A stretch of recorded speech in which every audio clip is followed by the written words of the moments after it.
Hey everybody, this is Street Monk, and today I'm going to talk about Saul Alinsky. Saul Alinsky, he's a person that came in about 1939, and he's communist, and he kind of came into the United States hoping to change United States into a communist state. So communism was working even just shortly before that with Bella Dodd in the 20s and 30s. Now Saul Alinsky is coming up in his 40s, and he's not only going to infiltrate our government agencies, and our professional culture, but also he'll be infiltrating the Catholic Church. So hold on, and let's see if I can pull it off. Okay, first of all, Saul Alinsky, totally communist, comes to Chicago, Illinois, and remember, he's communist. So his plan, and Joseph Lenin, I believe, was still around at the time, wanting to bring down the United States to great power. So he's wanting to infiltrate. He's infiltrating not only the United States, but he will be infiltrating the church, because he knows that the church is very strong, and they can't destroy it from the outside. So he's going to attempt to destroy it from the inside. Now, Bella Dodd, we talked about earlier, that in the 30s and 40s, she infiltrated the church with over 100 the most corrupt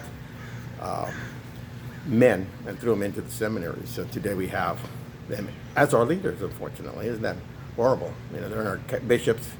You know, 3 generations later, they're our bishops, cardinals, and even up with the Pope. So it's scary times. But it all started with communism coming to the United States in the 1880s. You know, and of course in Europe they already started there, in France, and then it went. Germany decided not to follow their ideology because it was so rebellious and violent, and but they did. Russia did take that offer, that ideal, so they became communists. So, anyways, okay, going back to Saul Alinsky, 1939, he goes into Chicago. He meets with a Catholic bishop. Bishop. Spelled S-H-E-O-L, Scholl. He meets with them, and so he's a Catholic bishop. Then Saul Alinsky also meets with a labor union czar. His name is John Lewis. So now you have the Catholic Church meeting with U.S. communism through those labor unions. Then we have a priest and a Monsignor who continues promoting that ideal. So now they're in the church. Saul Alinsky's in the church. 1947, he writes a book called Revel. I can be mispronouncing it. For radicals, 1947. Its sole purpose is to create professional radicals in the U.S. So Saul is now using the church to advance his ideology, and it's working. So in 1971, he brings out another paid document or book called Rules for Radicals, 1971, dedicated to Lucifer. You know, and also the Democrats follow that. I'll tell you about who is it? Hillary Clinton. She wrote a thesis on him, I believe, in college, and she really looked up to Saul Alinsky and used his method of ideologies and brought it into our government. So isn't that crazy? Okay, then he continued his relationship with the church, continued under Monsignor Jack Egan, and he takes, I think he was in charge of the Notre Dame University, so he takes communism now. It's inside the church. He brings it into the University of Notre Dame. Now,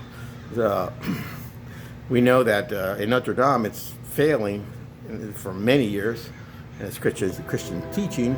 Alma got a certificate, whatever they passed, some kind of medal or some certificate they give, title, I think it is, to Obama there in Notre Dame. So there's basically a full circle. You know, communism comes into the United States, goes to the church, and then it goes to our government. Obama also follows Alinsky.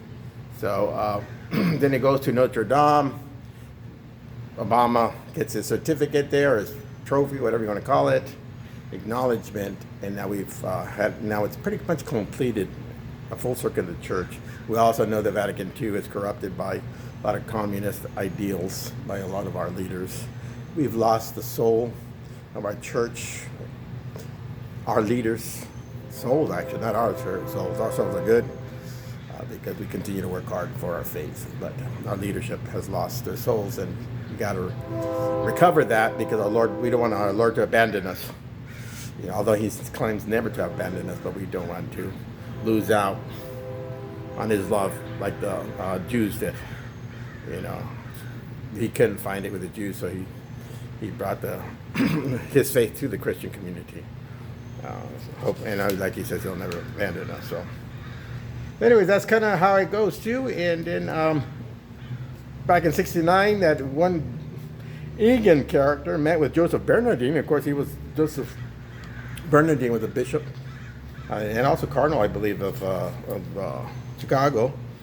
And you keep making the connections, and find out that today the Bishop Alberto from the San Bernardino Diocese, Rojas, he comes from that line of Chicago leaders who have practiced communism. So we're gonna have to be careful with him. You know, he was promoted by these leaders that are bad, so he's most likely gonna be bad. He hangs with bad people, and they push him up. So we gotta be watchful for that. Okay. Also, to Alinski's group, the IAF, back in '69, that's his main organization, and we ended up finding out that this organization was given money by our Catholic, what is it called? Campaign for Human Development. That was started in the, I believe, '60s and '70s. We ended up giving these Saul Alinski, and the Communist Party, millions of dollars of our Catholic money. Wow, talk about entrenched in their Catholic faith.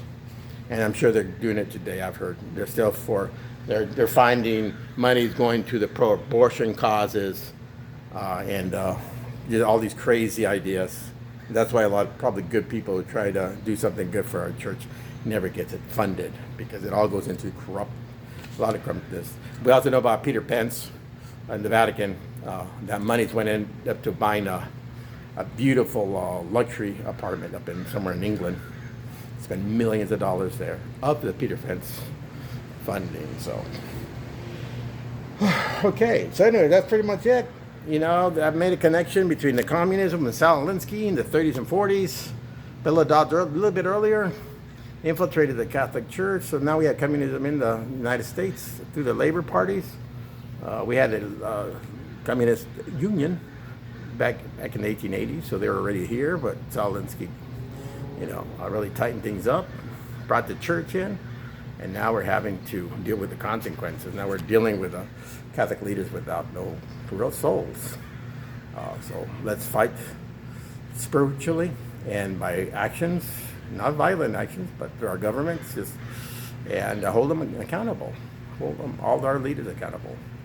You know, yeah, are we going to keep quiet? No, that's the wrong thing to do. You know, for example, Jesus during the time of the Jews, who did he go after? The government? No, he went after the church leaders, the Jews. You know, the chief priests, the Sadducees, the Pharisees, the elders. He went after them.